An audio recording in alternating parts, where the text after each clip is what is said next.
of the vans, as you come and interact with us for the first time, I'm watching you. Looking at your eyes. I'm studying you. That's almost kind of creepy, isn't it? But in a good way. It's in a good way.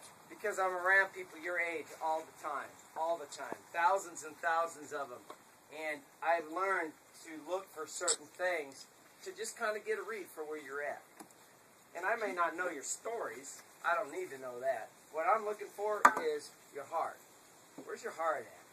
And throughout the day I'm watching these transformations of people who have let themselves get off the dock and not hold themselves back and have victory. Even though there might be some things that are holding them up. Maybe there's some obstacles they have to get over.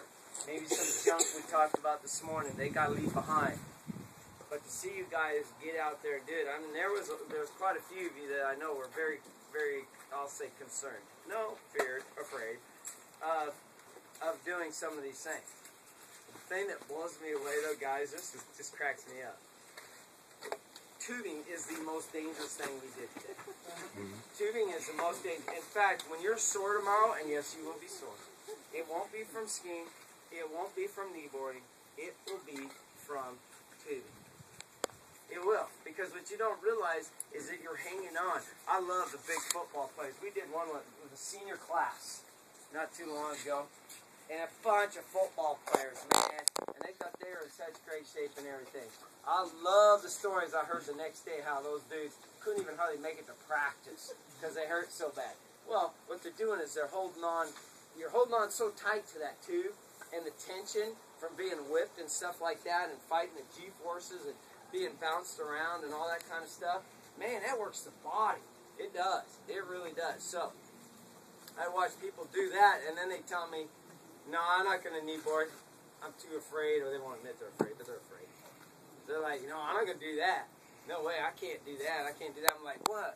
You went out there and you tubed, and you can't do this? I mean, tubing's like, but I don't know what it is about tubing that people don't have quite as much fear, but they probably should. That's the one thing you should fear. Is the tube. So, how many enjoyed the tube? It's fun. Isn't that the best? Yeah, anybody catch a little bit of air out there? Yeah?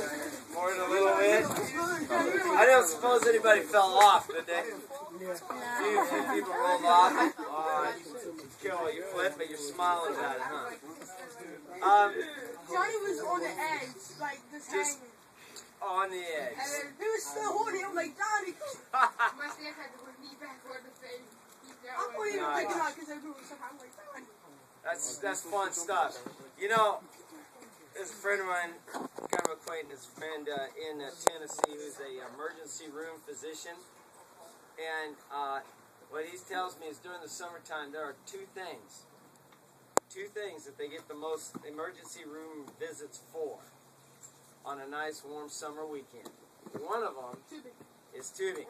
Exactly right. Broken jaws, arms, wrists, legs. Oh man.